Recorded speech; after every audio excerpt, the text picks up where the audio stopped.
Boa tarde, compañeros e compañeras. Na mañá de hoxe finalizou as negociacións deste ERE-ERTE. ERE-ERTE que foi asinado neste caso concreto ERE por SIT, UGT, Comisións e o ERTE en principio solo e únicamente por SIT e UGT.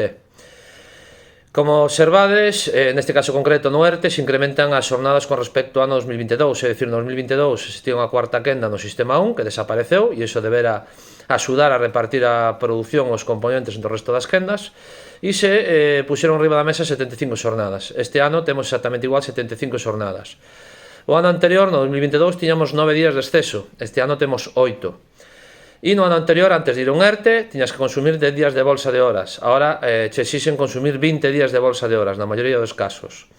Eso quere dicir que este ano 2023, a pesares da desaparición desa cuarta quenda no sistema 1, a flexibilidade incluso incrementase hasta 103 días, non?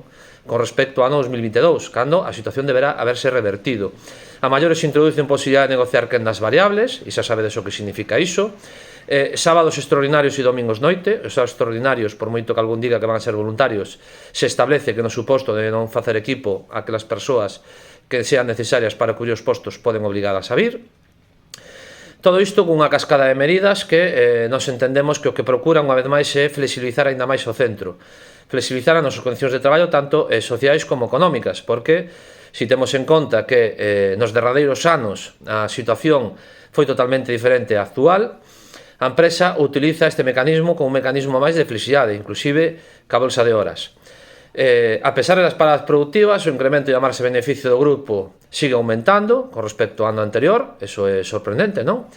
E lonxe de asumir parte desa responsabilidade social, siguen demandando a que o goberno lles facilite axudas públicas, axudas que non levan contrapartidas de mantemento de emprego ou incluso de creación. Parece máis ben que van a ser utilizadas para pagar indemnizacións. Manteñen as 100 extincións de contratos de traballo que argumentan para persoas con difícil adaptabilidade, pero que colisionan no momento que dan saídas con dereito preferente de reingreso, é dicir, se unha persoa que ten unha patoloxía de difícil adaptabilidade, xa se sean 12, 24 ou 36 meses, que é o máximo que dan, cando se reincorpore, moito nos tememos que esa difícil adaptabilidade vai a manterse no tempo. Por lo tanto, bueno, isto que deu de parou de sí a Comisión Negociadora.